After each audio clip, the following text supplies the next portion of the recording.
მედიის წარმომადგენლების შეხვედრის ადგილი ფასანაურია, ამჯერად არა სამსახურეობრივი მიზნით. აქ ყველა ექსტრემალური ჯომარდობისთვის შეიკრიბა.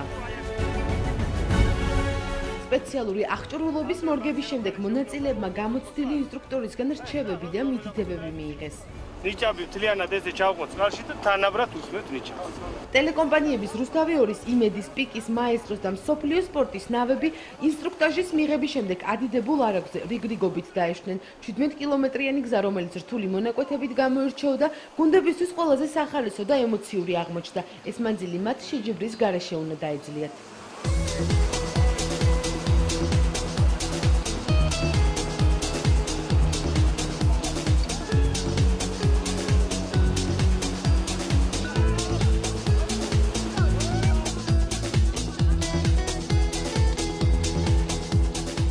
თავგადასავლებით და ექსტრემით დატვირთულ გარემოში ტური მონაწილეებისთვის სასიამოვნო იმითაც იყო, რომ ისინი ამ დღეს ერთმანეთს კონკურენციას არ უწევდნენ. მათი მთავარი მიზანი გუნდურად რთული მონაკვეთების წარმატების გავლა იყო.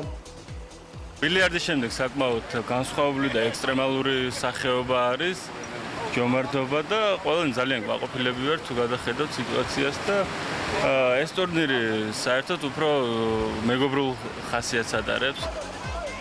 ტურის ჩატარებას ორგანიზება ნიამორმა კლუბ ჯომართან ერთად გაუწია. ეს სიურპრიზი ორგანიზატორებმა ბილიარდის პირველი წრის საუკეთესო მოთამაშე მედიის გუნდებს მოუწყვეს. კარგი ემოცია მივიღეთ, იმიტომ რომ ძალიან მონდომებული და ხალისიანი ხალხი იყო, ყველა გუნდი.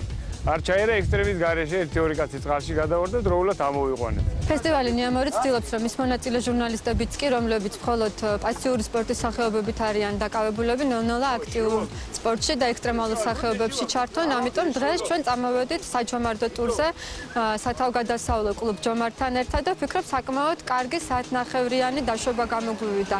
მედიის წარმომადგენლებს კიდევ ერთი ექსტრემალური ტური ელოდებათ. ორგანიზატორები მარშრუტს არ ამხელებენ.